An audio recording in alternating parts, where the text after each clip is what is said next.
நேற்று சர்வதேச நாணய நிதியம் அதனுடைய பிரதிநிதிகள் நடத்திய ஊடக சந்திப்பில் பேசப்பட்ட விடயங்களை பார்க்கலாம். இன்றைய வீரகேசரி பத்திரிகையின் பிரதான தலைப்புச் செய்தி அதனை அடிப்படையாக வைத்து வெளியாகியிருக்கிறது. 2025 வரவு செலவு திட்டத்தை குறிவைக்கும் நாணய நிதியம் 3ஆம் கட்ட மீளாய்வை அடுத்து எட்டப்பட்டது உத்தியோகபூர்வமட்ட இணக்கப்பாடு என்பது செய்தி. பணிப்பாளர் சபையின் ஒப்புதலின் பின்னரே $333 மில்லியன் நிதி விடுவிக்கப்படும். கடின மறுசீரமைப்புகள் வரவேற்கத்தக்க பெறுபேறுகளை தந்திருக்கின்றன. சமூக பாதுகாப்பு செலவீன இலக்கு எதிர்பார்க்கப்பட்டவாறு அடையப்படவில்லை. புதிய அரசாங்கத்தின் அர்ப்பணிப்புடன் கூடிய கடப்பாடு நம்பிக்கை அளிக்கிறது என்பதாக அந்த செய்தி இன்றைய வீரகேசரி பத்திரிகையிலும் தினகரன் பத்திரிகையுடைய பிரதான புகைப்படமாகவும் அந்த செய்தி இடம்பெடுத்திருப்பதை நாங்கள் காணலாம். எனவே நேற்றைய தினம் அவர்கள் சொன்ன விடயங்கள் என்ன என்பது தொடர்பாக நாங்கள் இப்போது விரிவாக பார்க்கவிருக்கிறோம். இலங்கைக்கான விரிவாக்கப்பட்ட நிதி வசதி செயற்திட்டம் தொடர்பான 3ஆம் கட்ட மீளாய்வை அடுத்து அரசாங்கத்தோடு உத்தியோகத்தர் மட்ட இணக்கப்பாட்டை எட்டியிருக்கும் சர்வதேச நாணய நிதி அதிகாரிகள் இந்நிதி வசதி செயற்திட்டத்தின் நோக்கங்களுக்காக அமைவாக 2025ஆம் ஆண்டுக்கான வரவு செலவு திட்டம் சமர்ப்பிக்கப்படல், கடன் மறுசீரமைப்பில் முன்னேற்றம் எட்டப்படல் உள்ளிட்ட மிக முக்கிய காரணிகளை அடிப்படையாக கொண்டே இந்த இணக்கப்பாட்டுக்கு தமது பணிப்பாளர் சபை ஒப்புதல் அளிக்கும் என தெரிவித்திருக்கின்றார்கள். 2022ஆம் ஆண்டு நாடு முகங்கொடுத்த தீவிர பொருளாதார நெருக்கடியை அடுத்து சர்வதேச நாணய நிதியத்தின் விரிவாக்கப்பட்ட நிதி வசதி செயற்திட்டத்தின் கீழ் $2.9 பில்லியன் கடனை இலங்கைக்கு வழங்குவதற்கு முன்வழிவு 2023ஆம் ஆண்டு மார்ச் மாதம் 20ஆம் தேதி நாணய நிதியத்தின் பணிப்பாளர் சபை ஒப்புதல் அளித்தது. எனவே அதற்கமைய முதற்கட்டமாக $330 மில்லியன் நிதி இலங்கைக்கு வழங்கப்பட்டது. அதன் நிதி நீட்சியாக முன்னெடுக்கப்பட்ட 1ஆம் மற்றும் 2ஆம் கட்ட மீளாய்வை அடுத்து 2ஆம் 3ஆம் கட்ட கடன் நிதியம் நாட்டுக்கு விடுவிக்கப்பட்டது. இவ்வாறு பின்னணிதான் நடைபெற்று முடிந்த ஜனாதிபதி தேர்தல் மற்றும் பாராளுமன்ற தேர்தலின் ஊடாக ஏற்பட்ட ஆட்சி மாற்றத்தை அடுத்து கடும் எதிர்பார்ப்புக்கு மத்தியில் நாட்டுக்கு வருகை தந்திருந்த சர்வதேச நாணய நிதி அதிகாரிகள் கடந்த 17 முதல் 22ஆம் தேதி வரையான காலப்பகுதியில் விரிவாக்கப்பட்ட நிதி வசதி செயற்திட்டம் தொடர்பான 3ஆம் கட்ட மீளாய்வை முன்னெடுத்திருந்தார்கள். மீளாய்வின் பிரகாரம் இலங்கை அரசாங்கத்தோடு எட்டப்பட்டிருக்கும் இணக்கப்பாடுகள் குறித்து தெளிவுபடுத்தும் நோக்கில் சர்வதேச நாணய நிதி அதிகாரிகளால் நேற்று சனிக்கிழமை பிற்பகல் 11 மணிக்கு கொழும்பில் உள்ள இலங்கை மத்திய வங்கியின் கேட்போர் கூடத்தில் விசேட ஊடகவியலாளர் சந்திப்பு ஒன்று ஏற்பாடு செய்யப்பட்டது.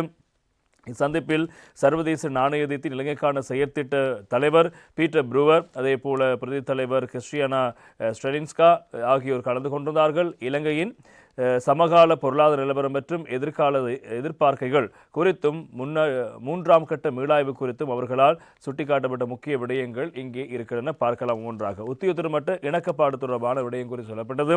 எனவே சர்வதேச நாணய நிதியத்தினால் 4 வருட காலத்துக்கு ஒப்புதல் அளிக்கப்பட்ட இலங்கைக்கான விரிவாக்கப்பட்ட நிதி வசதி செயற்திட்டம் குறித்து மேற்கொள்ளப்பட்ட 3ஆம் கட்ட மீளாய்வு தொடர்பில் இலங்கை அரசாங்கத்தோடும் உத்தியோகத்தர் மட்ட இணக்கப்பாட்டை எட்டியிருக்கின்றோம். இந்த உத்தியோகத்தர் மட்ட இணக்கப்பாட்டுக்கு சர்வதேச நாணய நிதியத்தின் பணிப்பாளர் சபை ஒப்புதல் அளிக்க வேண்டியிருப்பதோடு அதனைத் தொடர்ந்தே 4ஆம் கட்டமாக $333 மில்லியன் நிதி இலங்கைக்கு வழங்கப்படும். பணிப்பாளர் சபையின் ஒப்புதலை பெறுவதற்கு விரிவாக்கப்பட்ட நிதி வசதி செயற்திட்டத்தின் நோக்கங்களுக்கு அமைவாக 2025ஆம் ஆண்டுக்கான வரவு செலவு திட்டத்தை சமர்ப்பித்தல் உள்ளடங்கலாக ஏற்கனவே இணங்கிய முன் நடவடிக்கைகளை பூர்த்தி செய்ய வேண்டும்.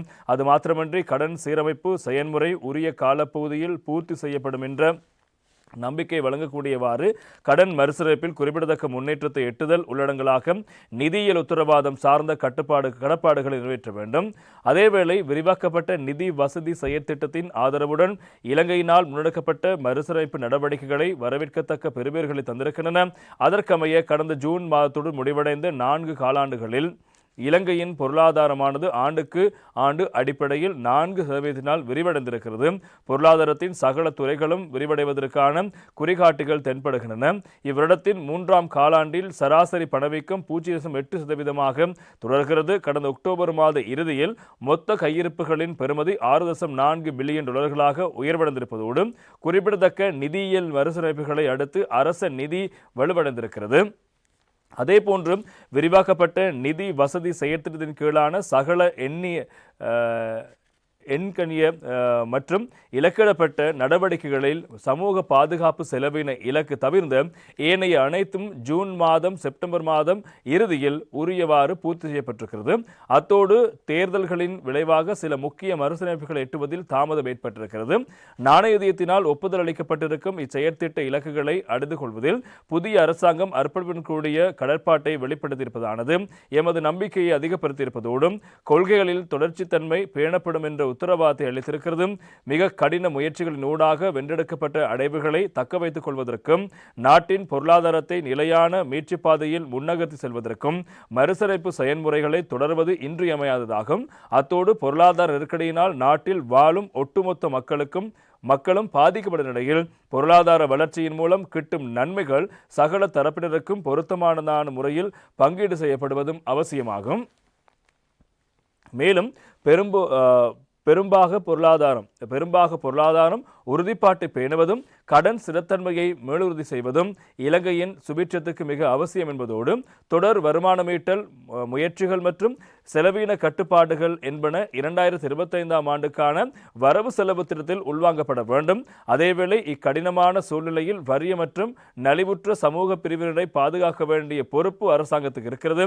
அதன்படி சமூக பாதுகாப்பு நடவடிக்கைகளுக்கான செலவினங்களை முழுமைப்படுத்துவதும் அஸ்வசும உள்ளிட்ட சமூக பாதுகாப்பு செயற்திட்டங்கள் வாயிலாக உள்வாங்கப்படும் தரப்பினரின் எண்ணிக்கையை அதிகரிப்பது முக்கியமானதாகும். அடுத்ததாக இலங்கையினால் அண்மையில் பிணை முறிதாரர்களோடு எட்டப்பட்ட இணக்கப்பாடு நாட்டின் கடன் ஸ்திரத்தன்மையை உறுதிப்படுத்துவதை முன்னிறுத்திய மிக முக்கிய நகர்வு என்பதோடு அடுத்த கட்டமாக வர்த்தக கடன் மறுசீரமைப்பு செயல்முறையை பூர்த்தி செய்வதோடு இருதரப்பு கடன் மறுசீரமைப்பு இணக்கப்பாடு முழுமைப்படுத்தப்பட வேண்டும் என நாணய அதிகாரிகள் வலியுறுத்தியிருக்கின்ற விடயங்கள் முக்கியமாக இருப்பதை காணலாம். எனவே அவர்களுடைய இந்த இணக்கப்பாடு ஊழியர் மட்ட இணக்கப்பாடு இப்போ எட்டப்படுகிறது. எனவே பணிப்பாளர் சபை அனுமதி கிடைத்தவுடன் நாட்டுக்கு மீண்டும் 4ஆம் கட்டமாக $333 மில்லியன் கிடைக்கவிருக்கிறது. அதே போல சமூக பாதுகாப்பு தொடர்பான விடயத்தில் இப்போது தாமதமான இலக்குகள் இன்னும் எட்டப்படவில்லை, தாமதமாக இருக்கிறது. எனவே அது தொடர்பான விடயங்களை அடுத்த வரவு செலவு திட்டத்தில் எதிர்பார்ப்பதாக சர்வதேச நாணய நிதியம் தெரிவித்த விடயங்களும் பிரதானமாக இருப்பதை காணலாம்.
மேலும் பல செய்திகளை பார்ப்போம் ஒரு சிறிய விளம்பர இடைவேளையின் பின்னர்.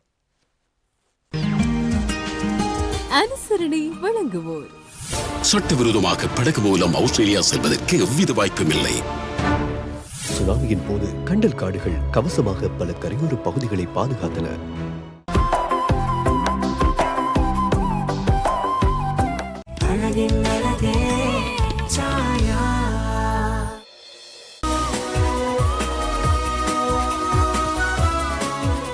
$70 வரையிலான விலை கழிவுகளுடன் unstoppable fantastic offers with BOC cards.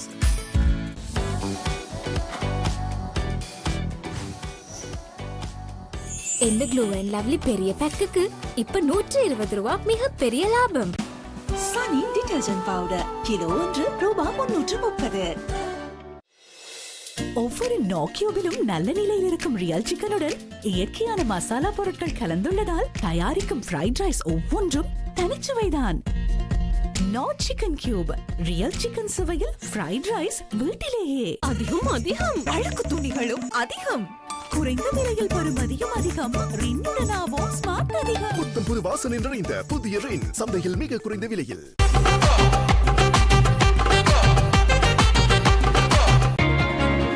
Peoples credit card, வாழ்க்கைக்கு அதிக இடம்.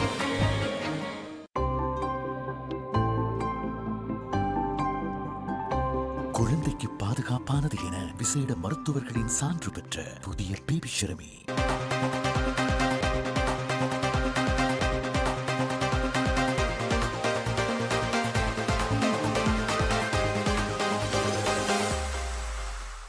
வசந்தம் டிவி மற்றும் வசந்தம் மிஃபபின் சுயாதீன செய்தி பார்வையோடு இணைந்திருக்கின்றோம். இன்றைய தமிழன் பத்திரிகையில் மற்றும் ஒரு செய்தி இருக்கிறது. ஐஎம்எஃப் நிலைப்பாட்டுக்கு அமைய மின் கட்டணங்களில் திருத்தம், மின்சக்தி செயலாளர் தெரிவிப்பு என்பது இன்றைய தமிழனின் செய்தியாக இருக்கிறது.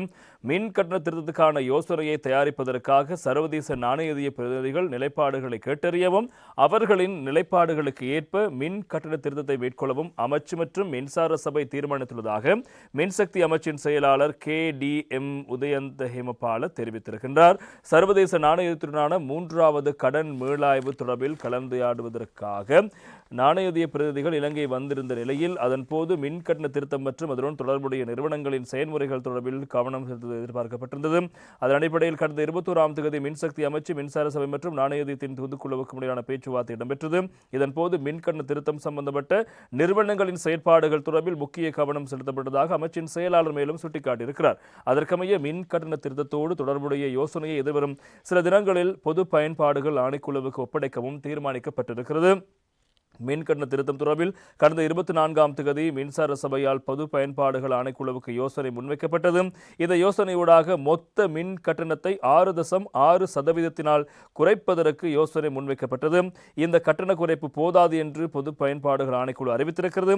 அதன் காரணமாக புதிய யோசனையை தயாரித்து அதனை மீண்டும் சமர்ப்பிக்குமாறு பொது பயன்பாடுகள் ஆணைக்குழு மின்சார சபைக்கு ஆலோசனை வழங்கியிருக்கிறது. எனவே இன்னும் சில தினங்களில் இந்த மின் கட்டண குறைப்பு தொடர்பான அறிவிப்பும் வெளிவர காத்திருக்கிறது. எனவே மின்சார சபை அதற்கான ஏற்பாடுகளை மேற்கொண்டு வருகிறது என்பது முக்கியமான செய்தி. அடுத்து இன்னும் ஒரு தகவல் இருக்கிறது. இன்றைய தினம் தினகரன் பத்திரிகையில் அது தொடர்பான செய்தி இருக்கிறது. அஸ்வசுமவுக்கு இதுவரை விண்ணப்பிக்காதவர்களுக்கான செய்தி.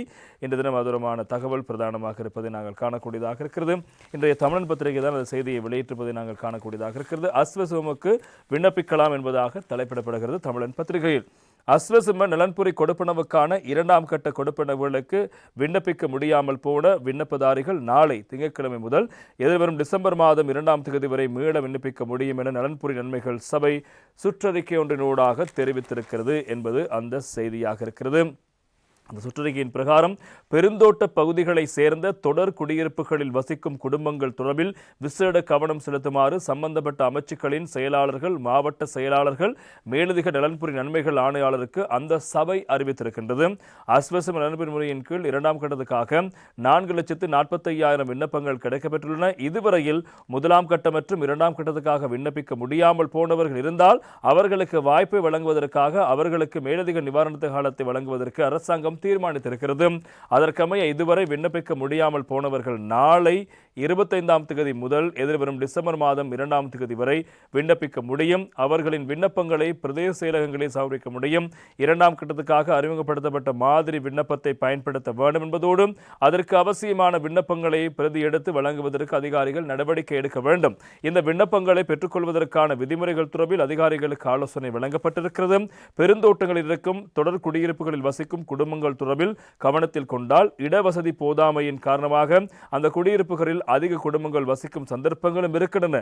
அவ்வாறான பெருந்தோட்ட வீடுகளில் வசிக்கும் குடும்பங்கள் தனித்தனி குடும்பங்களாக விண்ணப்பிக்க வாய்ப்பு வழங்கப்பட வேண்டும் என்று அமைச்சரவை தீர்மானம் எடுத்திருப்பதாகவும் இந்த விடயம் பெருந்தோட்ட வீடுகளுக்காக மாத்திரம் கவனத்தில் கொள்ளப்பட வேண்டும் என்றும் அறிவித்து சுற்றறிக்கை வெளியிடப்பட்டிருக்கிறது.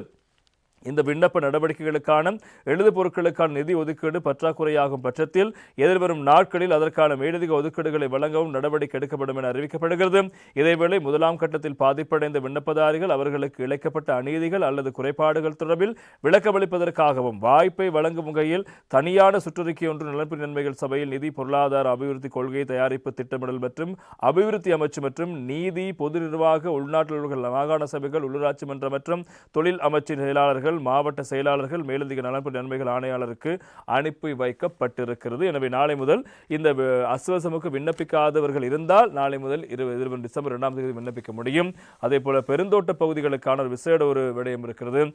லயன் குடியிருப்புகளில் வாழ்கின்ற மக்கள் ஒரு வீட்டுக்குள் அதிகமான குடும்பங்கள் இருக்கலாம். எனவே அவர்களுக்கு தனித்தனியான குடும்பங்களாக அவர்கள் விண்ணப்பிப்பதற்கு ஒரு வீட்டில் ஒருவர் என்று நீங்கள் சொல்லிக்கொண்டு இருக்காமல் அவர்களுக்கு தனித்தனியாக ஒவ்வொரு குடும்பங்களுக்கு விண்ணப்பிப்பதற்கு வாய்ப்பு வழங்க வேண்டும் என்று நலன்புரி நன்மைகள் சபை சுற்றறிக்கையூடாக அறிவித்திருப்பதை கவனத்தில் கொள்ளுங்கள். பெருந்தோட்ட பகுதிகளில் வசிக்கின்ற மக்கள் லயன் அறைகளுக்குள் ஒரே வீடுகளுக்குள் 2-3 குடும்பங்கள் இருந்தால் அந்த 2-3 குடும்பங்களும் இந்த நலன்புரி விடயங்களுக்காக அஸ்வசுபவுக்காக விண்ணப்பிக்க முடியும் என்ற விடயத்தை சுற்றறிக்கையூடாக அறிவித்திருக்கிறார்கள். நீங்கள் உடனே தொடர்பான அதிகாரிகளை சந்தித்து அது தொடர்பான விடயங்களை மேற்கொள்ளுங்கள். நாளை முதல் டிசம்பர் 2 வரை இதற்காக விண்ணப்பிக்க கால அவகாசம் வழங்கப்பட்டது என்பதை நாங்கள் ஞாபகப்படுத்திக் கொள்கின்றோம். இவ்வாறு இருக்க நாளைய தினம் கல்வி பொதுத்தராதர உயர்தர பரீட்சை ஆரம்பமாகிறது. அது தொடர்பான செய்திகளும் முக்கியமான செய்தி. இன்றைய வீரகேசரி பத்திரிகையில் காப்போத்த உயர்தர பரீட்சை நாளை ஆரம்பம் என்பது தலைப்பும். கல்வி பொதுத்தராதர உயர்தர பரீட்சை நாளை திங்கட்கிழமை ஆரம்பமாக உள்ள நிலையில் அதற்கான சகல ஏற்பாடுகளும் பூர்த்தி அடைந்திருப்பதாக பரீட்சைகள் திணைக்களம் தெரிவிக்கிறது. நாளை ஆரம்பமாகும் பரீட்சை டிசம்பர் 20ஆம் தேதி வரை நடைபெறவிருக்கிறது என்பது செய்தியாக இருப்பதை காணலாம். இத்தொடர்பில் பரீட்சைகள் திணைக்களத்தால் வெளியிடப்பட்டுள்ள அறிக்கையில் மேலும் சில விடயங்கள் கூறப்படுகின்றன. உயர்தர பரீட்சைகளை ஒத்திவைக்குமாறு பல்வேறு தரப்பிடமிருந்து கோரிக்கைகள் முன்வைக்கப்பட்டு வருகின்றன. எவ்வாறேனும் வினாத்தாள்கள் அச்சிடுதல், பிராந்திய சேகரிப்பு மையங்கள் நிறுவுதல், பரீட்சை மையங்களை அமைத்தல் உள்ளிட்ட அனைத்து ஏற்பாடுகளும் ஏற்கனவே நிறைவடைந்திருக்கின்றன. உயர்தர பரீட்சை அட்டவணை கடந்த மார்ச் மாதம் 1ஆம் தேதி உத்தியோகபூர்வமாக அறிவிக்கப்பட்டுள்ளது. மாணவர்கள் மற்றும் பாடசாலைகளுக்கு பரீட்சைக்கு தயார்படுத்துவதற்கு போதுமான நேரம் வழங்கப்பட்டிருக்கிறது. இந்த கட்டத்தில் ஒரு மாற்றம் தேசிய தேர்வு நாட்காட்டியில் குறிப்பிடத்தக்க இடைவெளிகளை ஏற்படுத்தும், குறிப்பாக சாதாரண பரீட்சையில் தாக்கத்தை ஏற்படுத்தும். எனவே தற்போது உயர்தர பரீட்சை காலம் தாழ்த்தி பின்னர் மீண்டும் திட்டமிடுவது பரவலான தளவாட சிக்கல்களை உருவாக்கும் மற்றும் இலங்கையின் கல்வி முறையின் சுமூகமான செயல்பாட்டை பாதிக்கும். இந்த காரணிகளின் அடிப்படையில் உயர்தர பரீட்சை திட்டமிட்டபடி நடைபெறும் என்று கல்வி அமைச்சு அறிவித்திருக்கிறது. நாளைய தினம் உயர்தர பரீட்சை ஆரம்பமாகிறது. எந்த ஒத்திவைப்புக்கும் இடமில்லை. நாளை முதல் டிசம்பர் 20 வரை உயர்தர பரீட்சை இடம்பெறப் போகிறது என்பது முக்கியமான செய்தி. இவ்வாறு இருக்க இந்த காலநிலை தொடர்பான விடயத்தில் இப்போது பாரிய சிக்கல் இருக்கிறது. வடகிழக்கு மாகாணங்களில் கனமழை பெய்வதற்கான சாத்தியம் இருப்பதாக எச்சரிக்கை விடுக்கப்படுகின்ற நிலையில் அது தொடர்பான செய்திகளும் இன்று தினம் பத்திரிகைகளுடைய முக்கியமான செய்திகளாக இருப்பதை காணலாம். தினக்குரல் பத்திரிகையில் அது தொடர்பான ஒரு செய்தி இவ்வாறு வெளியாகி இருக்கிறது. இடர் நிலைமை எதிர்கொள்ள வடமாகாணம் தயார் நிலையில் ஆளுநர் தலைமையில் அவசர கூட்டம் என்பது தினக்குரலின் தலைப்பாக இருக்கிறது. வடக்கு மாகாணத்தில் எதிர்வரும் நாட்களில் இடர் பாதிப்புகள் ஏற்படுமாக இருந்தால் அவற்றை எதிர்கொள்வதற்கு தயார் நிலையில் இருப்பதாக துறைசார் திணைக்கள தலைவர்கள் வடக்கு மாகாண ஆளுநர் வேதநாயகனிடம் தெரிவித்திருக்கிறார்கள். பருவகால மழை மற்றும் இடர் தணிப்பு முன்னாயத்த கூட்டம் வடக்கு மாகாண ஆளுநர் செயலகத்தில் வெள்ளிக்கிழமை காலை இடம்பெற்றது. கூட்டத்தின் ஆரம்பத்தில் கருத்து தெரிவித்த வடக்கு மாகாண ஆளுநர் எதிர்வரும் நாட்களில் தாளமுக்கம் ஒன்று வங்காளக்கடலில் உருவாகலாம் என்று எதிர்கூறப்படுகிறது. அதன் நகர்வு பாதை சரியாக இன்னமும் கணிக்கப்படவில்லையாயினும் நாம் அதை எதிர்கொள்ளும் வகையில் ஆயத்தங்களோடு இருக்க வேண்டும். பருவமழை ஆரம்பிக்கப்படுவதற்கு முன்னர் செப்டம்பர் மாதத்துக்கு முன்னதான எமது பகுதிகளில் உள்ள வாய்க்கால்கள் அனைத்தும் துப்புரவாக்கப்பட்டிருக்க வேண்டும். சில இடங்களில் வாய்க்கால்களை சட்டவிரோதமாக ஆக்கிரமித்திருக்கிறார்கள். அவற்றை சட்ட ரீதியாக அணுகி உடனடியாக இடித்து அகற்றுங்கள். தேவை ஏற்படின் போலீசாரின் உதவியும் பெற்றுக்கொள்ளுங்கள். ஒவ்வொரு திணைக்களங்களும் மற்றைய திணைக்களங்களை பார்த்து கொண்டிருக்காமல் உடனடியாக இந்த பணிகளை செய்யுங்கள். மேலும் பல இடங்களில் வாய்க்கால்களுக்குள் வீதிகள் மக்கள் குப்பைகளை வீசுகிறார்கள். அவர்களுக்கு எதிராக நடவடிக்கை எடுப்பதுதான் வழி. பல தடவைகள் விழிப்புணர்வுகளை செயற்படுத்தியும் மக்கள் மனங்களில் மாற்றம் ஏற்படாவிட்டால் சட்ட நடவடிக்கைகளூடாக தண்டிக்க வேண்டும். முல்லைத்தீவு மாவட்டத்தில் 5 வெள்ள அபாய இடர் பிரதேசங்கள் அடையாளம் காணப்பட்டிருப்பதாகவும் முன்னேற்பாடுகளை மேற்கொள்ளப்பட்டுள்ளதாகவும் முல்லைத்தீவு மாவட்ட செயலாளர் போது குறிப்பிட்டார். யாழ் மாவட்டத்திலும் இடரை எதிர்கொள்வதற்கு தயார் நிலையில் இருப்பதாக மேலதிக மாவட்ட செயலாளர் தெரிவித்தார். மன்னார் மாவட்டத்தில் மன்னார் மாவட்ட மருத்துவமனை ஊடாக செல்லும் கால்வாய் துப்புரவு செய்யப்பட வேண்டும் என்று குறிப்பிட்ட மாவட்ட செயலாளர் மக்கள் இடரின் போது இடம்பெயர நேரிட்டால் அவர்களை தங்க வைப்பதற்குரிய நிலைமைகள் தயார் நிலையில் இருப்பதாகவும் தெரிவித்திருக்கின்றார். அதேபோல கிளிநொச்சி மாவட்டத்தில் கால்வாய்கள் அனைத்தும் ஏற்கனவே துப்புரவு செய்யப்பட்டிருப்பதாக மாவட்ட செயலாளர் சுட்டிக்காட்டி இருக்கிறார். இவ்வாறு ஒவ்வொரு பகுதிகளில் இருக்கின்ற விடயங்கள் தொடர்பில் இப்போது பேசப்படுகிறது. இதேபோல கல்வி பொதுத்தர உயர்தர பரீட்சை திங்கட்கிழமை ஆரம்பமாக உள்ள நிலையில் அதற்குரிய ஏற்பாடுகள் அனைத்தும் மேற்கொள்ளப்பட்டிருப்பதாக கல்வி அமைச்சின் செயலாளரும் இங்கு இந்த கூட்டத்தின் போது தெரிவித்த கருத்துக்கள் முக்கியமாக இருப்பதை நாங்கள் காணலாம். எனவே இந்த சில வேளைகளில் இந்த பிரச்சனை வருகின்ற பட்சத்தில், அதாவது சீரற்ற காலநிலை தாளமுகத்தில் உருவாகும் பட்சத்தில் அதற்கான ஏற்பாடுகள் குறித்து வடமாகாண ஆளுநர் தலைமையில் விசேடமான பேச்சுவார்த்தை கலந்துரையாடல் திட்டங்கள் வகுக்கப்பட்டிருப்பதாகத்தான் அந்த செய்தியும் பிரதானமான செய்தியாக இடம்பெடுத்திருப்பதை நாங்கள் காணக்கூடியதாக இருக்கிறது. இவ்வாறு இருக்க இன்று தினம் தினகரன் பத்திரிகையில் மற்றொரு முக்கியமான செய்தி ஒன்று இடம்பெடுத்திருக்கிறது. அடுத்த வருட ஆரம்பத்தில் உள்ளூராட்சி தேர்தல் என்பதாக அமைச்சர் விஜய் தேரத் அவர்கள் தெரிவித்த கருத்து தலைப்பிடப்பட்டிருக்கிறது. அடுத்த வருட ஆரம்பத்தில் உள்ளூராட்சி சபை தேர்தல் வெளிவிவகார அமைச்சர் விஜித்த ஹேரத் தெரிவிப்பு என்பதாக செய்தி தொடர்கிறது. உள்ளூராட்சி மன்ற தேர்தலை அடுத்த வருட ஆரம்பத்தில் நடத்துவதற்கு திட்டமிடப்பட்டிருப்பதாக வெளிவிவகார வெளிநாட்டு வேலைவாய்ப்பு மற்றும் சுற்றுலாத்துறை அமைச்சர் விஜித் ஹேரத் தெரிவித்திருக்கின்றார். கண்டியில் நேற்று ஊடகங்களுக்கு கருத்துக்களை முன்வைக்கும் போதே அவர் இதனை குறிப்பிட்டார். உயர்நீதிமன்றம் வழங்கிய தீர்ப்பின்படி உள்ளூராட்சி மன்ற தேர்தலை விரைவில் நடத்த ஏற்பாடு செய்யப்படும் என அமைச்சர் தெரிவித்தார். அத்தோடு 2 வருடங்களுக்கு முன்னர் வழங்கப்பட்ட உள்ளூராட்சி மன்ற தேர்தல் தொடர்பான வேட்புமனுக்களில் சில வேட்பாளர்கள் உயிரிழந்திருப்ப நிலையில் சிலர் நாட்டை விட்டு வெளியேறிருப்பதாக அமைச்சர் தெரிவித்தார். இதன்படி புதிய வேட்புமனுக்களை ஏற்பதா இல்லையா என்பதை ஏனைய கட்சிகளோடு கலந்துரையாடி தீர்மானிக்க உள்ளதாகவும் அமைச்சர் தெரிவித்து இருக்கிறார். இவ்வாறு இருக்க ஸ்ரீலங்கா சுதந்திர கட்சி கோரிக்கை ஒன்றை முன்வைத்திருக்கிறது. இன்றைய தினம் அது தொடர்பான செய்தி வீரகேசரி பத்திரிகையில் தலைப்பிடப்படுகிறது. உள்ளூராட்சி மன்ற தேர்தலுக்கு புதிய வேட்புமனு கோர வேண்டும், சட்ட திருத்தத்தை அரசாங்கம் கொண்டு வர வேண்டும் என்கிறது சுதந்திர கட்சி என்பதாக இன்றைய வீரகேசரி பத்திரிகையில் தலைப்பிடப்படுகிறது. உள்ளூராட்சி மன்ற தேர்தலுக்காக ஏற்கனவே தாக்கல் செய்யப்பட்ட வேட்புமனுவை ரத்து செய்வதற்கான சட்டத்தை அரசாங்கம் பார்லிமெண்டில் சமர்ப்பிக்க வேண்டும். இத்தேர்தலில் தனித்தே களமிறங்குவோம் என்று ஸ்ரீலங்கா சுதந்திர கட்சியின் தவிசாளர் நிமால் ஸ்ரீபால் சில்வா தெரிவித்தார். ஸ்ரீலங்கா சுதந்திர கட்சியின் மத்திய குழு மற்றும் அரசியல் குழு கூட்டம் நேற்று முன்தினம் வெள்ளிக்கிழமை இரவு கூடியது. தொடர்பில் வினவிய போதே அவர் இந்த விடயங்களை தெரிவித்து இருக்கிறார். எனவே ஸ்ரீலங்கா சுதந்திர கட்சி தனியாக போட்டியிடப் போவதாக தெரிவித்திருக்கிறார். ஏற்கனவே அவர்கள் பல கட்சிகள் இணைந்து இந்த வேட்புமனுக்களை தாக்கல் செய்திருக்கிறார். எனவே இப்போது நாங்கள் தனியாக போட்டியிட வேண்டும். அதன் காரணமாக உள்ளூராட்சி மன்ற தேர்தலுக்கு புதிய வேட்புமனு கோர வேண்டும், பழைய வேட்பை ரத்து செய்ய வேண்டும் என்று அரசாங்கம் சட்டம் ஒன்றை பார்லிமென்ட் கொண்டு வர வேண்டும், அதனை கொண்டு வர நடவடிக்கை எடுக்க வேண்டும் என்பதாக நிமால் ஸ்ரீபால் சில்வா கோரிக்கை முன்வைத்திருக்கிறார். பார்க்கலாம் அரசாங்கம் அந்த நடவடிக்கையை மேற்கொள்ளுமா என்பது தொடர்பில். எனவே இவ்வாறு இருக்க தேர்தல்கள் ஆணைக்குழு தகவல் ஒன்றை வெளியிட்டிருக்கிறது. வீரகேசரி பத்திரிகை தலைப்பிடுகிறது. கோரப்பட்ட வேட்புமனுக்களின் பிரகாரமே உள்ளூராட்சி மன்றங்களுக்கான தேர்தல்கள் ஆணைக்குழு உறுப்பினர் அமீர் பாய்ஸ் தெரிவிப்பு என்பதாக இன்றைய தினம் வீரகேசரி பத்திரிகையில் தொடர்பான செய்தி இடம்பெறுகிறது. உள்ளூராட்சி மன்றங்களுக்கான தேர்தல் திகதியை அடுத்த மாதம் அளவில் அறிவிப்பதற்கு எதிர்பார்த்துள்ளதோடு ஏற்கனவே கோரப்பட்டுள்ள வேட்புமனுக்களுக்கு அமைவாகவே வாக்கெடுப்பை நடத்துவதற்கு ஆணைக்குழு சட்ட அதிகாரம் காணப்படுகிறது என்றும் தேர்தல்கள் ஆணைக்குழு உறுப்பினர் சட்டத்தரணி அமீர் பாய்ஸ் தெரிவித்திருக்கின்றார். இன்னும் மேலும் சில விடயங்களை கூறுகிறார். உள்ளூராட்சி மன்றங்களுக்கான தேர்தல் தொடர்பில் கருத்துக்கள் வெளியிடும்போது இந்த விடயங்களை தெரிவித்திருக்கின்றார். உள்ளூராட்சி மன்றங்களுக்கான வேட்புமனுக்கள் ஏலவே கோரப்பட்டு கடந்த மார்ச் மாதம் 9ஆம் தேதி தேர்தல் நடத்துவதற்கு தேர்தல் ஆணைக்குழு நடவடிக்கைகளை முன்னெடுத்திருந்தது. எனினும் குறித்த காலத்தில் தேர்தல் நடத்துவதற்கான நிதி திரைச்சையிலிருந்து விடுவிக்கப்படவில்லை. இதனால் உள்ளூராட்சி மன்றங்களுக்கான தேர்தலை நடத்துவதற்கு செயற்பாடுகளை முன்னெடுக்க முடியாத நிலைமைகள் தேர்தல் ஆணைக்குழுவுக்கு ஏற்பட்டது. இதனையடுத்து தேர்தல் நடத்தப்படமைக்கு எதிராக பிரஜைகளால் உயர்நீதிமன்றத்தில் மனு தாக்கல் செய்யப்பட்டது. நிலையில் இப்போது அந்த ஆகஸ்ட் மாதம் 22ஆம் தேதி தீர்ப்பு வழங்கப்பட்டது. அதற்கமைவாக ஏற்கனவே வேட்புமனுக்கள் கோரப்பட்ட நிலையில் அதன் தொடர்ச்சியாக தேர்தலை முன்னெடுப்பதற்கே ஆணைக்குழுவுக்கு சட்ட ரீதியான அதிகாரம் காணப்படுகிறது. அத்தோடு உயர்நீதிமன்றத்தின் தீர்ப்பினை அடுத்து நாம் மாவட்ட தெரிவத்தாட்சி அதிகாரிகளோடு நடத்தப்பட்ட கலந்துரையாடலில் போது 30-35 நாட்களுக்குள் இடைப்பட்ட காலத்தில் தேர்தல் நடத்துவதற்கான ஒழுங்குகளை மேற்கொள்வதற்கு தேவை என அங்கு குறிப்பிடப்பட்டது.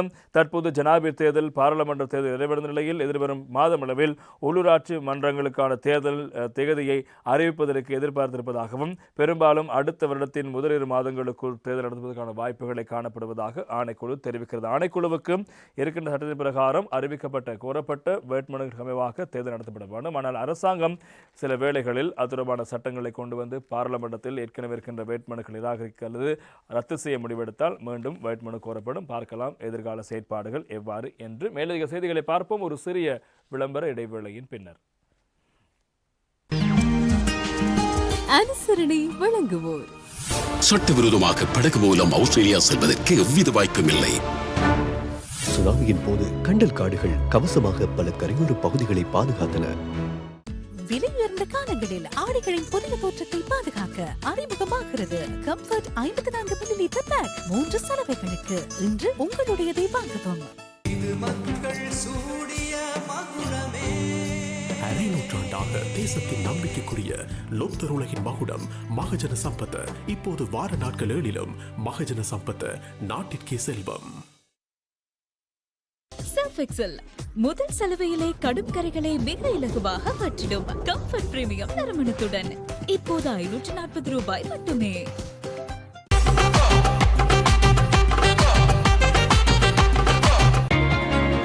பீப்பிள்ஸ் கிரெடிட் கார்டு, வாழ்க்கைக்கு அதிக இடம்.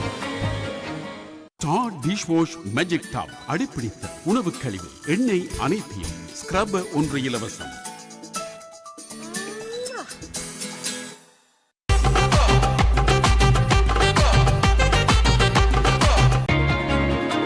பீப்புள்ஸ் கிரெடிட் கார்டு, வாழ்க்கைக்கு அதிக இடம். அழகின்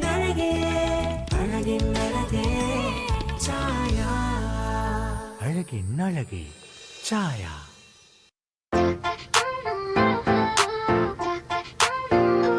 SLT Mobitel Anytime Combo. நீங்களும் இன்னைக்கு 555 ரூபாவை ரீலோட் செய்து ஆக்டிவேட் செய்திடுங்க.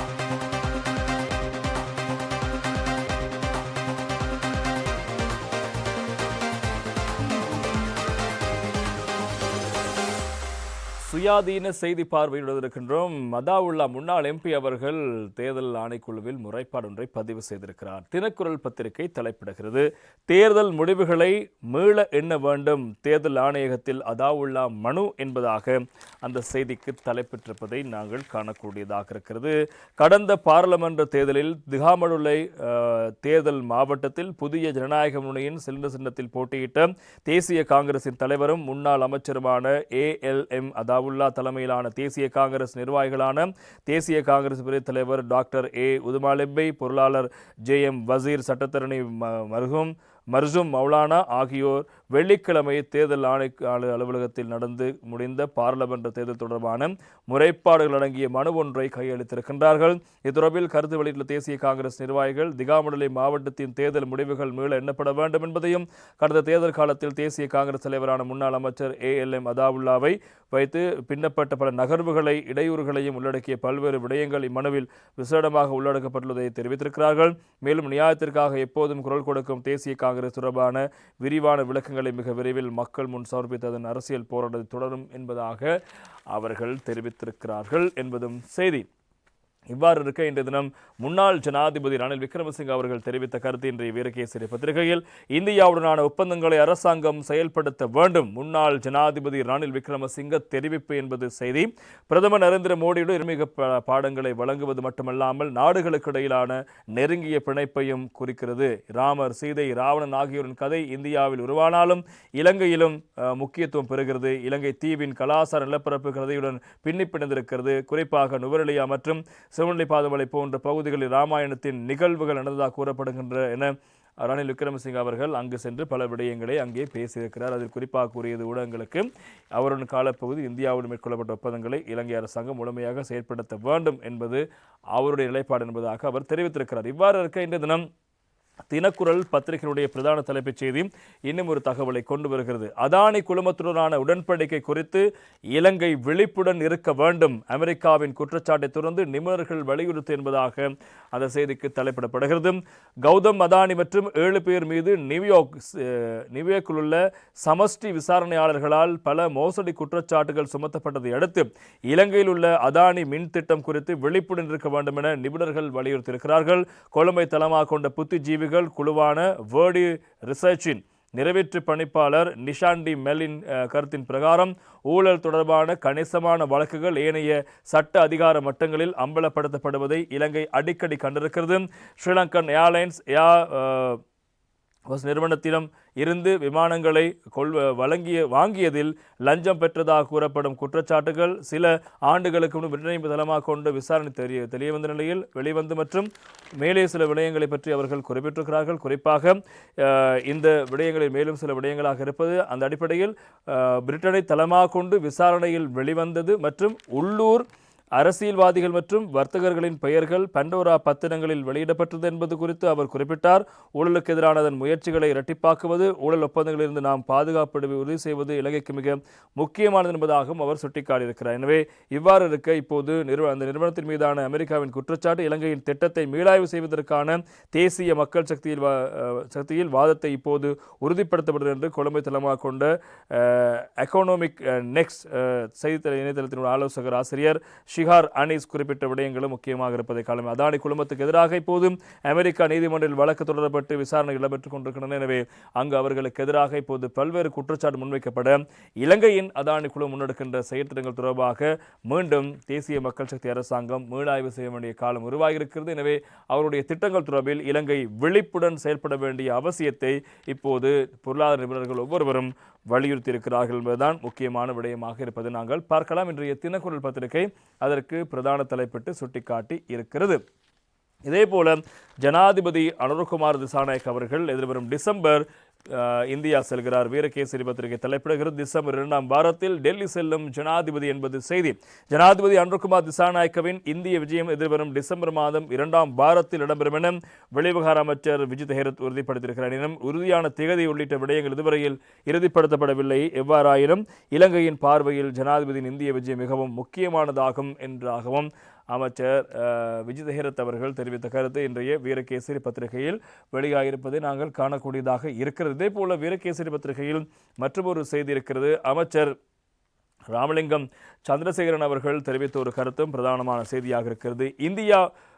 இந்தியாவை நேசிக்கின்றோம், சீனா மீது அன்பு கொள்கிறோம். அமைச்சர் சந்திரசேகரன் விளக்கம் என்பது இன்றைய வீரகேசரி பத்திரிகையின் செய்தி. அயல்நாடு என்ற வகையில் இந்தியாவை நேசிக்கிறோம், அதேவேளை தேசிய மக்கள் சக்தியின் பொருளாதார மூலோபாயத்தின் அடிப்படையில் எமது கொடுக்கல் வாங்கல்களில் இந்தியாவுக்கு முக்கியத்துவம் அளிக்கப்படும் என்பதாக தெரிவித்த கடல் தொழில் நீரில் வளங்கள் மற்றும் கடல்வள அமைச்சர் ராமலிங்கம் சந்திரசேகர், உலகத்தில் ஆதிக்கம் செலுத்தும் என்ற நாடு நட்பு நாடு என்ற வகையில் சீனா மீது அன்பும் உள்ளது என்பதாக அவர் தெரிவித்திருக்கிறார். இந்த விடயத்துறையில் அமைச்சர் அவர்கள் மேலும் தெரிவிக்கின்ற போது, இலங்கையின் அயல் நாடு இந்தியா, அங்கு 130 கோடி மக்கள் வாழ்கிறார்கள். தேசிய மக்கள் சக்தியின் பொருளாதார மூலோபாயத்தின் அடிப்படை எமது கொடுக்கல் வாங்கல்களில் இந்தியாவுக்கு முக்கியத்துவம் அளிக்கப்படும். இதனை பகிரங்கமாகவே கூறிக்கொள்ள விரும்புகிறேன்.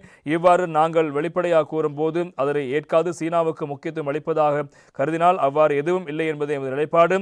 அயல் நாடு என்ற வகையில் இந்தியாவை நேசிக்கின்றோம். மறுபுறம் உலகத்தில் ஆதிக்கம் செலுத்தும் நாடாக சீனா உள்ளது, வறுமையின் குறைந்துள்ள நாடாகவும் உள்ளது.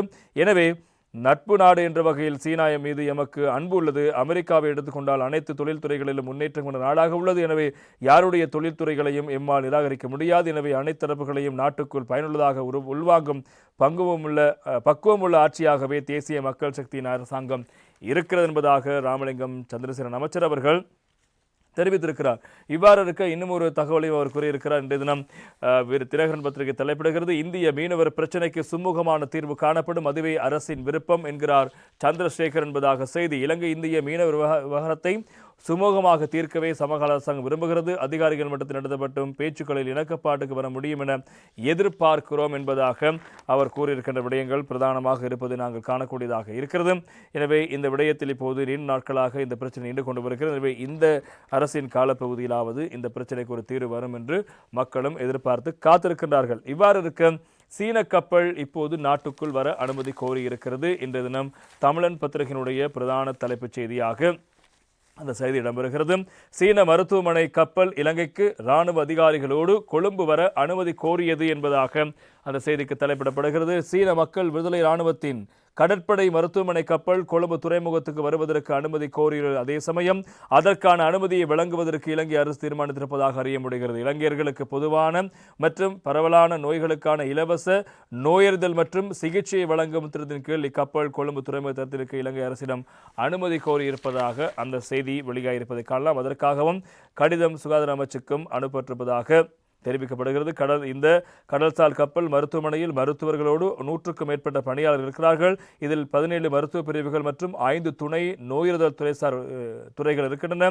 சீன ஆராய்ச்சி கப்பல்கள் அயல் நாடுகளில் நங்கூரமிடப்படுவதை பற்றிய இந்தியாவின் கவலைக்கு மத்தியில் இலங்கை அரசு கடந்த ஜனவரி மாதம் தனது கடற்பரப்பில் வெளிநாட்டு ஆராய்ச்சி கப்பல் நுழைவதற்கு ஒரு வருடத்துக்கு தடை விதித்தது.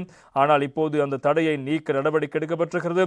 சீனாவுக்கு இலங்கையுடனான ஒப்பந்தங்களின் அடிப்படையில் ஆராய்ச்சிக்காக சீன கப்பல்கள் சமீபத்திய ஆண்டுகளில் கொழும்பில் நிறுத்தப்பட்டிருக்கின்றன. ஆனால் இந்த கப்பல் மருத்துவ சேவை கப்பல் ஆராய்ச்சியில் ஈடுபடுமா என்பது குறித்தும் இதுவரை தெளிவான தகவல் எதுவும் வெளியிடப்படவில்லை. கடந்த அக்டோபரில் சீன ஆராய்ச்சி கப்பலான ஷியான்யான் 6 கொழும்பு துறைமுகத்தில் பல நாட்கள் நிறுத்தப்பட்டது. 2022 கடற்படை கப்பல் யுவான் வாங் 5 தென்னிலங்கையில் உள்ள அம்பாந்தோட்டில் நிறுத்தப்பட்டது.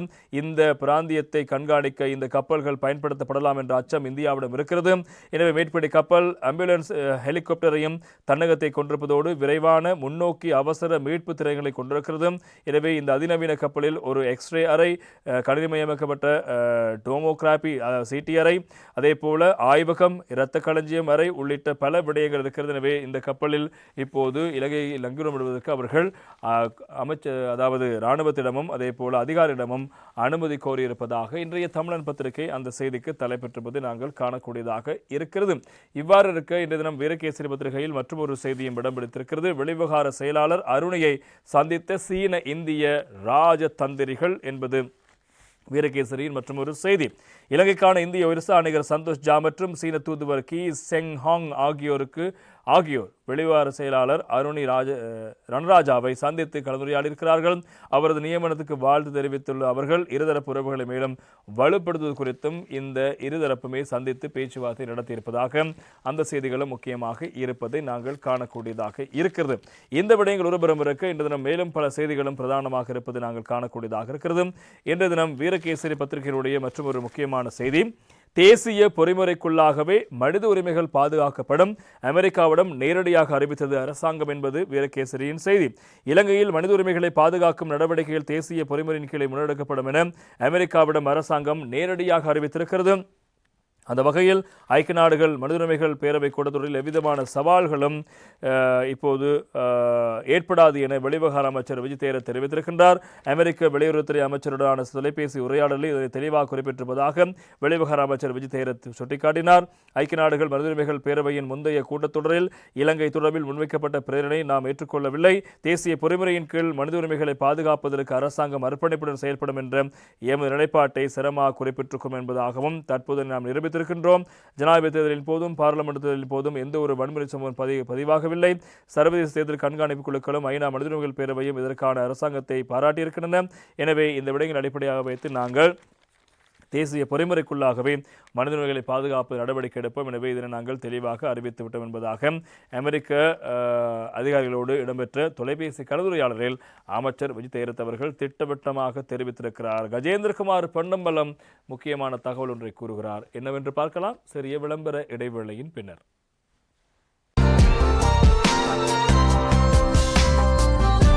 எண்ணெய் அனைத்தையும் சுலபமாக நீக்குகிறது. Star dishwash magic top. சனி டிடர்ஜென்ட் பவுடர் கிராம் 50 ரூபாய் 20.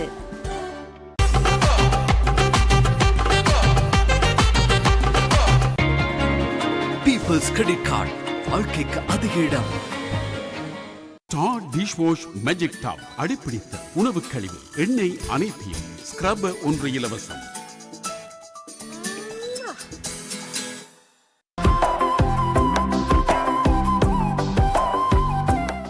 இலங்கையின் முதல் தர பெண்கள் சுகாதார தெரிவு ஈவா.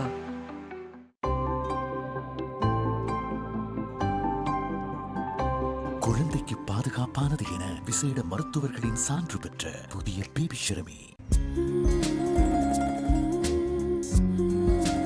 பெர்ஃப்யூம் லாக்குடன் புதிய பெஸ்ட் எவர் சன்லைட், முன்பை விட நறுமணத்துடன் சிறந்த சிலவைக்கு. நாடு முழுவதும் உள்ள அனைவருக்கும் சேவை வழங்கிடும் ஒரே நண்பன் காகில்ஸ் ஃபுட் சிட்டி.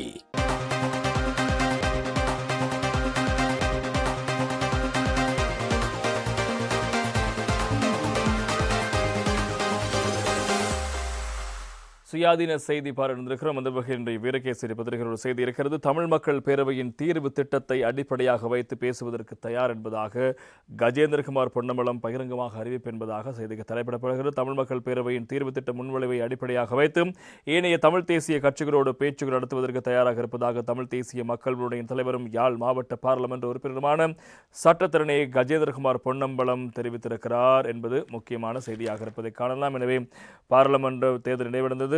அந்த விடயங்களை அடிப்படையாக வைத்து அவரது குறிப்பாக தமிழ் மக்கள் பேரவை தீர்வு திட்டம் தொடர்பான விடயத்தை மையப்படுத்தியே அவர் இந்த விடயங்களை சுட்டிக்காட்டி பேசியிருப்பதை நாங்கள் காணக்கூடியதாக இருக்கிறது. எனவே தேர்தலின் முடிவுகளை நாம் பார்க்கின்ற போது தேசிய மக்கள் சக்தி 3 பெரும்பான்மைகளை கொண்டிருக்கிறது. எனவே இவ்வாறு நிலையில் அவர்கள் அடுத்து வரும் காலப்பகுதியில் புதிய அரசியலமைப்பினை உருவாக்குவதற்கான செயற்பாடுகளை ஆரம்பிப்பார்கள் எதிர்பார்க்கிறோம். அத்தருணத்தில் அவர்கள் எனவே மைத்திரி ரணில் கூட்டாட்சி அரசாங்கத்தில் முன்னெடுக்கப்பட்ட ஒற்றையாட்சியை மையப்படுத்திய புதிய அரசியலமைப்புக்கான இடைக்கால அறிக்கையிலிருந்து ஆரம்பிக்க உள்ளதாக அறிவித்திருக்கிறார்கள். குறித்த இடைக்கால அறிக்கையானது தமிழ் மக்களின் அபிலாஷைகளை பூர்த்தி செய்வதாக இல்லை, அது ஒற்றையாட்சியை முழுமையாக ஏற்றுக்கொண்டதாகவும் ஆகவே குறித்த இடைக்கால அறிக்கையை தேசிய மக்கள் சக்தி அரசாங்கம் முன்னெடுப்பதை ஏற்றுக்கொள்ள முடியாது. எனவே நாங்கள் புதிதாக பேச்சுவார்த்தைகளை ஆரம்பிக்க வேண்டும் என்பதாக கஜேந்திரகுமார் பொன்னம்பலம் தெரிவித்திருக்கிறார். இவ்வாறு இருக்கின்ற வீரகேசரி பத்திரிகையில் மற்றும் ஒரு செய்தி, புதிய அரசியலமைப்புக்கு கட்டம் கட்டமாக நடவடிக்கை, கட்சிகளோடு பேசுவோம், நீதி அமைச்சர் கூறுகிறார் என்பதாக வீரகேசரி இன்னும் ஒரு தகவல் வந்திருக்கிறது. புதிய அரசியலமைப்பு உருவாக்கத்திற்கான நடவடிக்கைகள் கட்டங்கட்டமாக முன்னெடுக்கப்படும். தேசிய நல்லிணக்கத்தை உறுதிப்படுத்துவதற்கு கடந்த கால அரசாங்கங்கள் மேற்கொண்ட நடவடிக்கைகள் பணிகளை நாங்களும் தொடர்வோம்.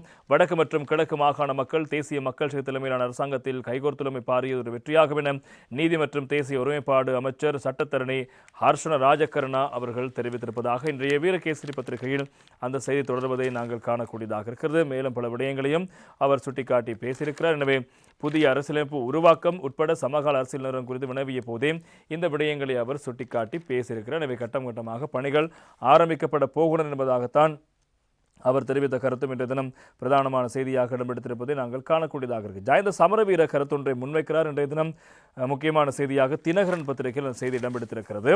எனவே பிரிவினைவாதம் பேசி திரிந்த சுமந்திரனுக்கு நல்ல படிப்பினை, தமிழ் மக்களாலேயே தோற்கடிக்கப்பட்டார் ஜாயந்த சமரவீர என்பதாக இன்றைய தினகரன் பத்திரிகை தலைப்பிடுகிறது. பிரிவினைவாதத்தை முன்னிலைப்படுத்தி செயற்பட்ட சுமந்திரனை தமிழ் மக்கள் தோற்கடித்திருப்பதாக தேசிய சுதந்திர முன்னணியின் முன்னாள் பாராளுமன்ற உறுப்பினர் ஜாயந்த சமரவீர தெரிவித்திருக்கின்றார். அத்தோடு பிரிவினைவாதத்தை போசிக்கும் புலம்பெயர் தமிழ் அமைப்புகளின் நோக்கங்களுக்கு அமைய ஜனாதிபதி அனுர்குமார் திசாநாயக்க செயற்படக்கூடாது என்றும் அவர் மேலும் வலியுறுத்தியிருப்பதான செய்திகள் முக்கியமாக இருப்பதை காலம். நேற்று முன்தினம் தேசிய சுதந்திர முன்னணி அலுவலகத்தில் இடம்பெற்ற ஊடக சந்திப்பில் இவர் தெரிவித்தார். இருந்த போதிலும் கனடிய தமிழர் பேரவை இது தொடர்பான விடயங்களுக்கு அவர்கள் விமல் வீரவன்ஸ் அவர்களுக்கு பதில் வழங்கியிருக்கிறார்கள்.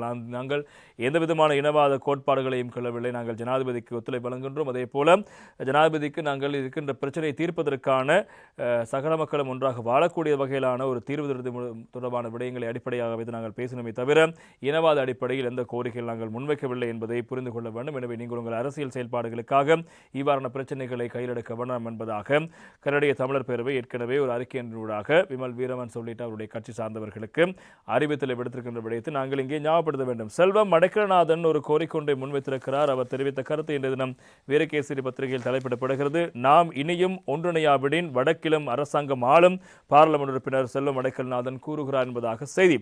நாங்கள் ஒன்றிணையாததால் மக்கள் எம்மோடு இணைந்திருப்பர் என்பதை தேர்தல் மூலம் ஒன்றிணைந்தால் மக்கள் எம்மோடு இணைந்திருப்பர் என்பதை தேர்தல் மூலம் எடுத்துரைத்திருக்கிறார்கள்.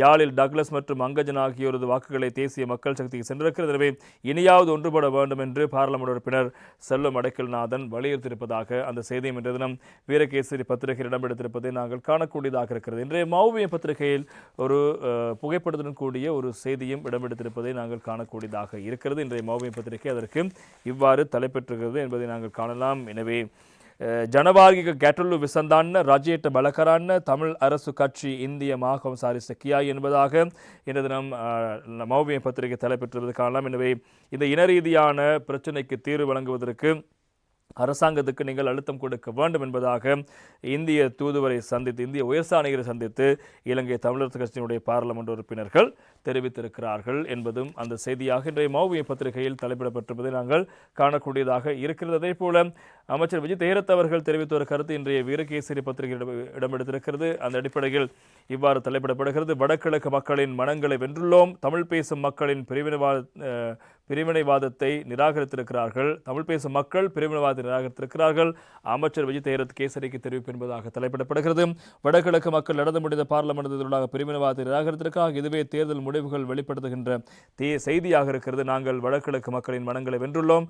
முன்னைய ஆட்சியாளர்கள் யுத்தத்தை வெற்றி கொண்டார்கள். நாங்கள் மக்களின் மனங்களை வென்றிருக்கிறோம் என்பதாக அமைச்சர் விஜய் தேரத் அவர்கள் தெரிவித்த கருத்தும் முக்கியமாக இடம்பெடுத்திருப்பதை நாங்கள் காணலாம். இதே போல காணி விடுவிப்பு தொடர்பான ஒரு தகவல் இருக்கிறது. இன்றைய தினம் தினகரன் பத்திரிகையில் வடக்கு மக்களின் காணிகள் விரைவாக விடுவிக்கப்படும், அரசியல் கைதிகளின் பிரச்சினைக்கும் தீர்வு என்பதாக அந்த செய்திக்கு தினகரன் பத்திரிகை தலைப்பெற்றுவதை நாங்கள் காணலாம். எனவே வடக்கில் இன்னமும் விடுவிக்கப்படாத மக்களின் காணிகளை விரைவாக விடுவிக்க நடவடிக்கை எடுக்கப்படும், அரசியல் கைதிகளும் விரைவில் விடுவிக்கப்படுவார் என தேசிய மக்கள் சக்தியின் பாராளுமன்ற உறுப்பினர் சதுரங்க அபேசிங்க தெரிவித்திருக்கின்றார். வடக்கு மக்கள் எதிர்கொள்ளும் பிரச்சனைகள் நாட்டுக்கு மிகப்பெரிய சுமையாக இருப்பதோடு அவர்கள் எதிர்கொண்டுள்ள இப்பிரச்சனைகளை தீர்ப்பதற்கு அரசாங்கம் அதிமுக்கியத்துவம் வழங்கும் என்றும் தெரிவித்திருக்கிறார். குறிப்பாக காணி விடுவிப்பு மற்றும் அரசியல் கைதிகளை விடுவித்தலுக்கு அதிமுக்கியத்துவம் வழங்கப்படும் என்று பாராளுமன்ற உறுப்பினர் சதுரங்க அபேசிங் அவர்கள் தெரிவித்திருப்பதாக அந்த செய்தியும் இன்று தினம் முக்கியமாக இடம்பெடுத்திருப்பதை நாங்கள் காணலாம். இதே போல இன்னும் ஒரு தகவல் ஒன்று இருக்கிறது. இன்றைய தினம் வீரகேசரி பத்திரிகையில் எதிர்க்கட்சி தலைவர் பதவிக்கு சஜித் பிரேமதாச பொருத்தமற்றவர் திலீப் ஜாய்வர் எம்பி கூறுகிறார் என்பதாக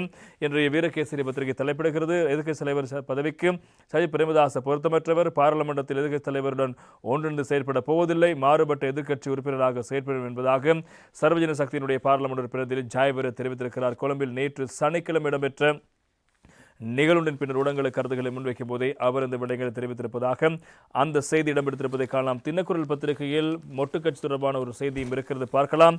பிரிந்து சென்றவர்கள் திரும்புவார்களா, மஹிந்த தலைமையில் மீள அணிதிரள பேச்சு என்பதாக இன்னும் ஒரு தகவல் இருக்கிறது. ஸ்ரீலங்கா பொதுஜன பெரமுனவை பிரதிநிதித்துவப்படுத்தி பிரிந்து சென்று தற்போது பல்வேறு கூட்டணியாக செயற்படும் உறுப்பினர்களை மீண்டும் ஒன்றிணைப்பு தொடர்பில் கலந்துரையாடல் ஆரம்பிக்கப்பட்டிருப்பதாக தெரிவிக்கப்படுகிறது. முன்னாள் ஜனாதிபதி மஹிந்த ராஜபக்ஷ தலைமையில் இந்த பேச்சுவார்த்தை நடைபெறவிருப்பதாகவும் அந்த செய்திகள் தொடர்வதை நாங்கள் காணக்கூடியதாக இருக்கிறது. அதே போல இன்றைய தினம் லங்காதீப் பத்திரிகையினுடைய பிரதான தலைப்புச் செய்தி இன்னும் ஒரு தகவலை தந்திருப்பதை நாங்கள் காணலாம். அது குறித்து இப்போது பார்க்கவிருக்கின்றோம். மந்திரி வரப்பிரசாத் கெபே பிஸ்தோல போலீஸ் ஆரக்ஷாவ வாகன பெர்மிட் ந என்பதாக இன்றைய லங்காதீப் பத்திரிகை தலைப்பெற்றிருக்கிறது. அதாவது பாராளுமன்ற இதுவரைக்கும் அவருடைய பதவி காலத்தில் அவர்களுக்கு ஒரு கைத்துப்பாக்கி வழங்கப்படும், அதே போல போலீசார் 2 போலீஸ் அதிகாரிகள் கடமைக்கு அமர்த்தப்படுவார்கள். இப்படியான பல விடயங்கள் இருக்கிறது. ஆனால் அந்த கைத்துப்பாக்கி வழங்கப்படுகிற செயற்பாடு நிறுத்துவதற்கும் 2 போலீஸ் அதிகாரிகள் வழங்கப்படுகின்ற செயற்பாடு நிறுத்துவதற்கும் அதே போல ஏனைய அவர்களுக்கு தேவையற்ற வரப்பிரசாதங்களை குறைப்பதற்கும் நடவடிக்கை எடுக்கப்படுவதாக அரசாங்க தகவலை அடிப்படையாக வைத்து இன்றைய லங்காதீப் பத்திரிகை தலைப்பெற்ற காலம் மக்கள் எதிர்பார்த்த மாற்றங்கள் இதுவும் ஒன்று. அவர்கள் அதிசொகுசு வாழ்க்கை வாழ்கிறார்கள் என்ற ஒரு மிகப்பெரிய ஒரு பிரச்சனை காணப்பட்டது. ஆனால் இப்போது அதற்கான விடயங்கள் சற்று குறைவடைந்து வருகின்றதை நாங்கள் காணலாம். எனவே இவ்வாறு குறைவதற்கான சாத்தியம் காணப்படுவதாகத்தான் இன்றைய லங்காதீப் பத்திரிகை அதற்கு பிரதான தலைப்பிட்டு சுட்டிக்காட்டியிருப்பதை நாங்கள் காணக்கூடியதாக இருக்கிறது. அதே போல புதிதாக வந்த பாராளுமன்ற உறுப்பினர்களுக்கு செயலமர்வு ஆரம்பமாக போகிறது. தமிழன் பத்திரிகை தலைப்பிடுகிறது. புதிய எம்பிக்களுக்கான திசைமுகப்படுத்தல் செயலமர்வு எதிர்வரும் 25, 26 மற்றும் 27ஆம் தேதிகள் இடம்பெறப் போவதாக தெரிவிக்கப்படுகிறது.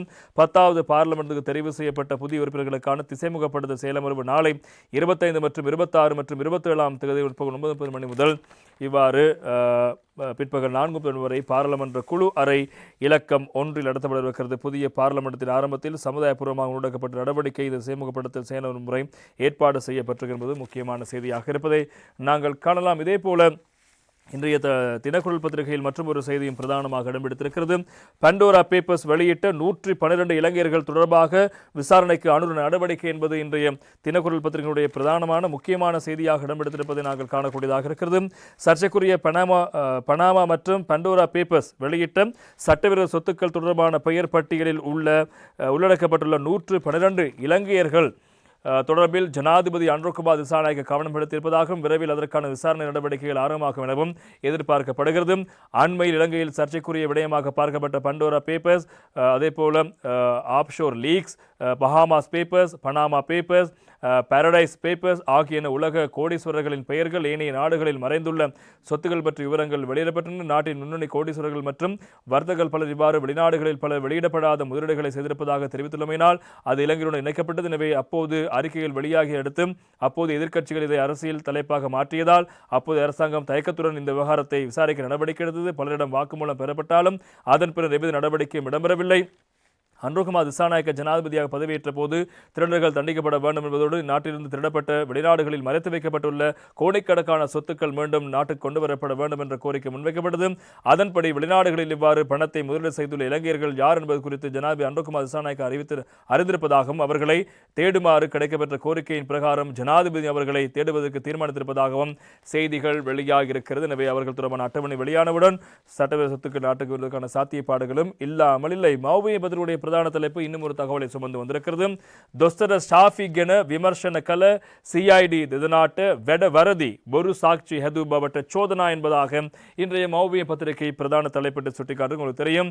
குருநாகல் வைத்தியசாலையினுடைய வைத்தியர் டாக்டர் முகமது ஷாபியினுடைய விவகாரம். எனவே அவருக்கு எதிராக இந்த கருக்கலைப்பு தொடர்பான விடயங்களை அடிப்படையாக வைத்து பல குற்றச்சாட்டு முன்வைக்கப்பட்டிருந்த போதிலும் அண்மையில் நீதிமன்றம் அவருக்கு எதிரான எந்த குற்றச்சாட்டும் இல்லை, அவர் நிரபராதி என்பதாகவும் அவர்கள் அவ்வாறு குற்றச்சாட்டு சுமத்திட்ட பலருக்கும் இப்போது குழந்தை பேரு கிடைத்திருப்பதாகவும் தகவல் வெளியாக இப்போது அவர் விடுவிக்கப்பட்டு அவர் எந்த விதமான குற்றச்சாட்டும் இல்லை என்பதாக விடுவிக்கப்பட்டிருக்கார். இந்த நிலையில் அவருக்கு எதிராக அவரை கைது செய்து அவருக்கு எதிராக போலியான சாட்சியங்களை தயாரித்ததாக கூறப்படுகின்ற 2 சிஐஜி அதிகாரிகளுக்கு எதிராக இப்போது டிஐஜி அதிகாரிகளுக்கு எதிராக நடவடிக்கை எடுக்கப் போவதாக இன்றைய மௌவிய பத்திரிகை அதனை சுட்டிக்காட்டியிருப்பதை காலம். எனவே 2 டிஐஜிகள் இவ்வாறு பல போலியான தரவுகளை சேகரித்து அவருக்கு எதிராக இந்த குற்றப்பத்திரிகை தாக்கல் செய்திருப்பதாக தெரியப்படுகிறது. எனவே அந்த அடிப்படையில் இப்போதும் அவர்களுக்கு எதிராக விசாரணை ஆரம்பிக்கப்பட்டிருப்பதாக அந்த செய்திகளும் பிரதானமான செய்தியாக இன்று தினம் பத்திரிகை இடம்பெடுத்திருப்பது நாங்கள் காணக்கூடியதாக இருக்கிறது. அதேபோல் இன்றைய லங்காதி பத்திரிகையில் மற்றொரு செய்தி இருக்கிறது. அஸ்ட்ரோகளே அக்ஷி காட்சி ஹிங்கியாக் ரோஹின்ட் தெடி துஷ்கரதா என்பதாக அந்த செய்திக்கு தலைப்பிடப்படுகிற லங்காதி பத்திரிகையில் சாமானிய காட்சி தீனவா பிட்டின்கேன் கியூவோத் மட்டக்கியான ரோகல் அத்தியட்சக என்பதாக அந்த செய்திக்கு இன்று தினம் லங்காதி பத்திரிகை தலைப்பெற்றுவது நாங்கள் காணலாம். எனவே கொழும்பு தேசிய கண் வைத்தியசாலையில் இந்த கண் விளைகளுக்கான தட்டுப்பாடு காணப்படுவதாக ஒரு செய்தி இப்போது மக்கள் மத்தியில் காணப்படுகிறது. குறிப்பாக மக்கள் சுமத்துகின்ற மிக பிரதானமான குற்றச்சாட்டு அங்கிருக்கின்ற சில அதிகாரிகள் சில சேவையாளர்கள் தங்களுக்கு தெரிந்தவர்களுடைய பெயர்களை பட்டியலில் முன்னோக்கி கொண்டு சென்று அவர்களுக்கு ஏதுவான விதத்தில் இந்த கண் விலைகளை வழங்குகிறார்கள், ஏனையோரை பின்தள்ளி விடுகிறார் என்பதான குற்றச்சாட்டு இருக்கிறது. இருந்த போதிலும் வைசலினுடைய பணிப்பாளர் நாயகம் வைத்தியர் தௌஃபிக் அவர்கள் தெரிவிக்கின்ற போது அவர் கூறுகின்ற முக்கியமான விடயம் என்னவென்றால் அவ்வாறு எந்த விதமான தட்டுப்பாடும் கிடையாது, சாதாரண கண்விளைகள் காணப்படுகின்றன, தட்டுப்பாடு காணப்படுவதாக கூறி எவராவது வெளியிலிருந்து கண்விளைகளை கொண்டு வருமாறு உங்களுக்கு தெரிவித்தால் அது தொடர்பான விடயங்களை கொழும்பு தேசிய வைத்தியருடைய பணிப்பாளருக்கு முறைப்பாடு செய்ய முடியும் என்பதாக அதனுடைய பணிப்பாளர் வைத்தியர் தௌஃபிக் அவர்கள் மக்களிடம் ஒரு கோரிக்கை முன்வைத்திருப்பதாக அந்த செய்திகளும் பிரதானமான செய்திகளாக இன்று தினம் பத்திரிகையில் வெளியாகியிருப்பதை நாங்கள் காணக்கூடியதாக இருக்கிறது. இந்த தகவலோடு இன்றைய சுயாதீன செய்தி பார்வை நிறைவுக்கு வருகிறது. நாளையும் சந்திக்கலாம். வணக்கம்.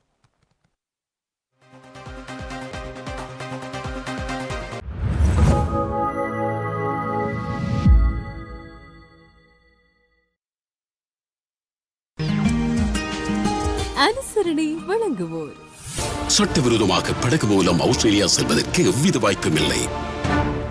சுனாமியின் போது கண்டல் காடுகள் கவசமாக பல கரையோர பகுதிகளை பாதுகாத்தன. நாம இந்த கோயில்ல தங்கணும்னு நம்ம தலையில எழுதி இருக்கு. அழாதப்பா சபரி, உங்களையும் அத்தையையும் நான் இந்த நிலைமையிலயா பார்க்கணும்? நீங்க 2 பேரும் வராம நான் இங்க இருந்து போக மாட்டேன். ஏ லேகா, வான்னு சொல்றல. சாரி மோம், நான் வரல மோம். சந்திரலேகா திங்கள் முதல் வெள்ளி வரை இரவு 8:30க்கு. அனுசரணை வழங்குவோர் விஜய உப்பு, எங்களோட உப்பு விஜய உப்பு.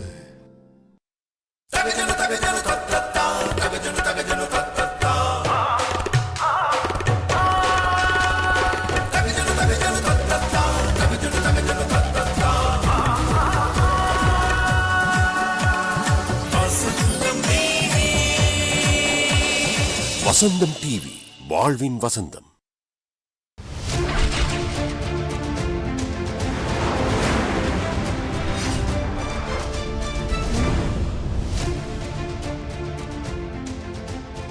අයිබෝවන් වනක එන්නල්බ අපිත් එක්ක එකතුලා ඉන්න ඔබට හැම දවසක්ම විශේෂ දවසක්.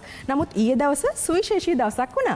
අද සම්පත 238 දිනුම් වාරය විශේෂ දිනුම් වාරයක් ලෙස ක්‍රියාත්මක කරන්න ඊයේ අපිට හැකියාව ලැබුණා. මේ දිනුම් වාරයෙන් මූල්‍යමය ත්‍යාග වශයෙන් රුපියල් 5 කෝටි 41,12,560ක මුදලක් වාසනාවන්තයින් 1,08,36 දෙනෙකු අතරේ අපි බෙදා දුන්නා. ඉතින් ඒ වාසනාවේ සතුටත් එක්ක අදත් ආරම්භ කරනවා NLB ජාතික ජයවරණය. මේ ඔබේ වාසනාවේ சுப அஜஹோராவ. 61 வருடங்களாக அதிகமான பரிசுகளை உங்களுக்கு வழங்கி வருகிறது NLB. நேற்றைய தினம் இடம்பெற்ற 238வது அதசம்பத்த சிற்றிலிப்பு விசேட சிற்றிலிப்பாக இடம்பெற்றிருந்தது. இந்த சிற்றிலிப்பிலே 1,08,036 அஷ்டசாலிகளிடையே 5,41,12,560 ரூபாய் எனும் மிக பெரும் பரிசு தொகையை நாங்கள் பகிர்ந்தளித்திருந்தோம். அந்த மகிழ்ச்சியான தருணங்களோடு ஜாතික ජයවරණීය සිටිලිපකලக்கு இன்றும் உங்களை வரவேற்கின்றோம். එහෙමනම් සුපුරුදු පරිදි මුලින්ම අදත් මතක් කරන්නේ ඔබේ සුපිරි ත්‍යාගයන් ගැන.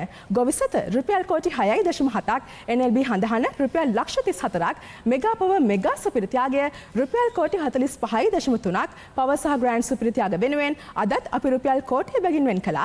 ධන නිධානය රුපියල් කෝටි 9ක්, ලකී 7 VIP රුපියල් කෝටි 2.2ක්, මහජන සම්පත රුපියල් කෝටි 2ක් වෙද්දී සුපිරි ත්‍යාගයන් වෙනුවෙන් රුපියල් කෝටි 67කට වඩා වැඩි මුදලක් අද අපි වෙන් කළා. ඒත් එක්කම අද වියටමද අද සම්පතින් තව තවත් වාසනාව ඔබේ කරගන්න ඔබට අවස්ථාව තිබෙනවා. இன்று நாங்கள் உங்களுக்காக எடுத்து வந்திருக்கும் சூப்பர் பரிசு விவரங்கள் இதோ. கோஃப்செத்த 6.7 கோடி, NLB ஹாந்தகன 34 லட்சம், மெகா பவருடைய மெகா சூப்பர் பரிசாக 45.3 கோடி, பவர் சூப்பர் பரிசாக 1 கோடி, கிராண்ட் சூப்பர் பரிசாகவும் 1 கோடி, தனநிதானிய 9 கோடி, லக்கி 7 VIP 2.2 கோடி, மகஜன சம்பத்தை 2 கோடி. எனவே சூப்பர் பரிசுக்காக மாத்திரம் 67 கோடிக்கும் அதிகரித்த ஒரு தொகையை எடுத்து வந்திருக்கின்றோம். அது மட்டுமல்ல, அது சம்பத்த சீட்டெழுப்பூடாகவும் ஏராளமான பரிசுகள் உங்களுக்காக காத்திருக்கிறது. අද ඔබේ වාසනාවේ පරිගණක නිල වාර්තාවන් ලබා දෙන්නේ පරිගණක නිලධාරී නිශාන් ප්‍රියංකර මහතා විසින්. ඒත් එක්කම මේ අපි හඳුනාගන්නේ අද අධීක්ෂණ මණ්ඩලය. කෘෂිකර්ම පශු සම්පත් ඉඩම් හා වාරි මාර්ග අමාත්‍යාංශයේ සහකාර කොමසාරිස් නීතිඥ HM එරංග අතපත්තු මහතා, ජ්‍යෙෂ්ඨ පොලිස් අධිකාරී දර්ශිකා කුමාරි මහත්මිය, ජාතික ලොතරැයි මණ්ඩලයේ අධ්‍යක්ෂ සී ගමගේ මහතා, ජාතික විගණන කාර්යාලයේ සහකාර විගණකාධිපති SPG චන්ද්‍රසේකර මහතා. சிறப்பான நடுவர்களா முன்னிலையிலே இன்றைய சீட்டெழுப்புகளையும் ஆரம்பிக்கின்றோம். එහෙමනම් සෝදානම් ඔබේ වාසනාවේ ගමන් ආරම්භ කරන්න. මුලින්ම ගොවිසත.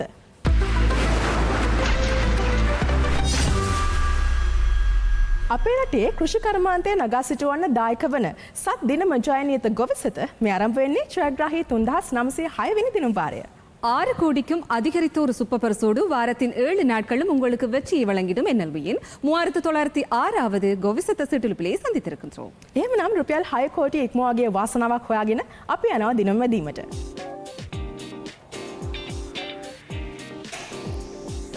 ගොවිසතින් ඔබට වාසනාව ගෙන එන ඉංග්‍රීසි අක්ෂරයයි අපි මුලින්ම තෝරාගන්නේ.